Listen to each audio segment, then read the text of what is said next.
Today, I'm interviewing Miss Fawzata George from Fort George about her property and the type of soil that she has here. Good day, Miss George. Good day, my dear. So, tell me about the history of this place. I understand that this property is over 60 years old. Yes, well, the house is over 60 years old, but this place here actually has a lot of history to it. You see, up on the upper area, upper Fort George, they have the fort, which was actually where they had a lot of cannons and things like that. And we have lower down on some areas, they had batteries, which were actually lower areas with some other cannons. So below this property was actually somewhere supposed to be a cannon, there's ruined. And so I have actually also as well a place across there called the Battery. So as you know, it's a little history here and there. So, tell me what type of soil you have underlying here. I understand it's supposed to be slate. Yes, it is. As you can see throughout my garden, we have a lot of slate. If you actually dig deep into the ground, you would actually see some of the slate rock itself. So if you would actually want to go dig deep, you really can't dig much, very deep. So the slate is throughout the ground, and this was actually they cut into the mountain so they can build this house here, and then you'll see it continue to the wall across there. The wall across there was actually from the colonial times before the battery. So that is how my house is built here. Lovely, lovely. So, I see that you have a lot of small plants growing. So, tell me, does all your plants flourish in this type of slate? Oh God, soil? no. My tomatoes, for God heaven's sake, I cannot grow tomatoes. That's terrible. You know? Oh, Miss Tulip is horrible. I So cannot what grow do you grow? tomatoes. I cannot grow sweet peppers. Certain plants which are rather dainty, they can't grow in this kind of very rough soil because the soil has a lot of rocks. It is very sandy, yet it has a lot of clay in it because when it's wet, it's very sticky and so. So it's a kind of tricky soil. So my pimentos grow quite nicely. I also have some pawpaw across there, and then I have I see some. your sweet peppers flourishing. Oh, fabulous! So we also have, patience. We have a lot of decorative plants. Decorative plants are quite good, but slate is actually quite nutritious. And I love what you did with the landscaping with the slate. You made a lovely little gazebo here. Well, I love my flowers and plants, but the slate. Since I had so much slate, I actually have made like a slate pathway for this little decoupage here, as well as I have a little pathway across there, and I will utilize my slate because slate, as I heard, is very useful for tiling and roofing and stuff like that. So yes. Wow, well, that's a very good project you have going on here. Thank you so much for your time, You're and I welcome, hope darling. to speak with you again soon. Mwah. Mayavid Records.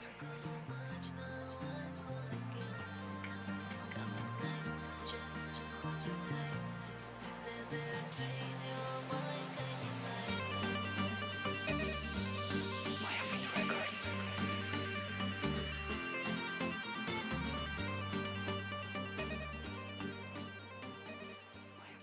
Hey, Here we have the soil composed of pieces of slate and leaf litter, plant organisms, soil organisms. And as you can see in this area here, we have an example of the pieces of slate found in soil.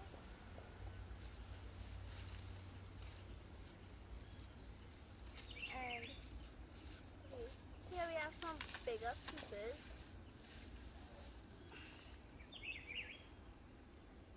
You can see the different colors the slate has. It's gray and brown, reddish brown.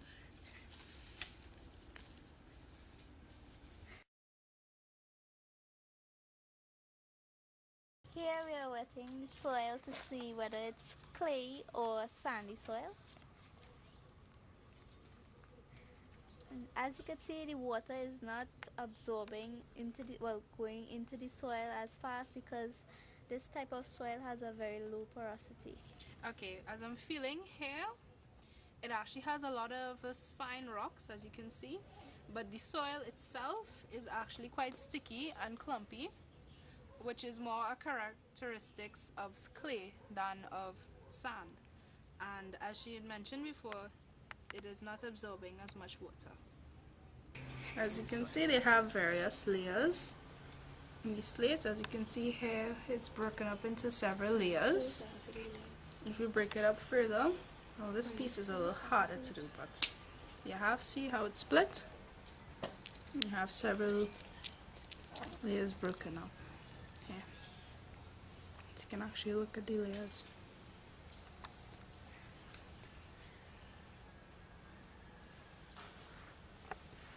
How brittle slate is when applied some pressure.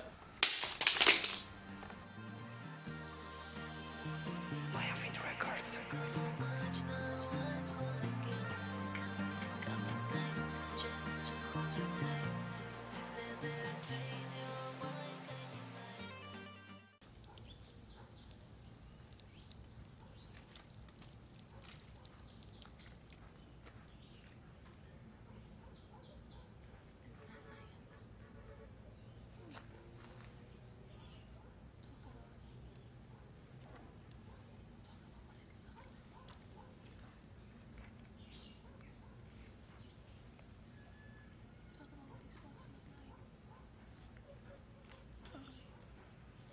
Alright, here you can see some of these spots, these little squares. This could be the iron in the slate. Yeah, this could be the iron that's in the slate, part of the composition of the slate.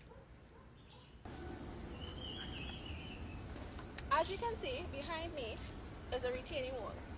Behind this retaining wall is a garden. This retaining wall is used in places where they are prone to landslides or a lot of earthquakes. Right?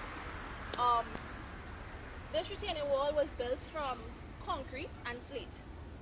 As you can see, within the concrete, which is in areas like here, and all these bright color places, that's concrete. Within the concrete, you can see the slate. Slate like here, here, and also here. The concrete is used to help bind the slate together to create a strong wall. Now, even though the concrete breaks down faster than the slate, they still use it as today. Within the concrete itself, there are vents, cracks. These cracks probably have been formed by earthquakes, and there are also plants growing in between. This here is a hole to let water through.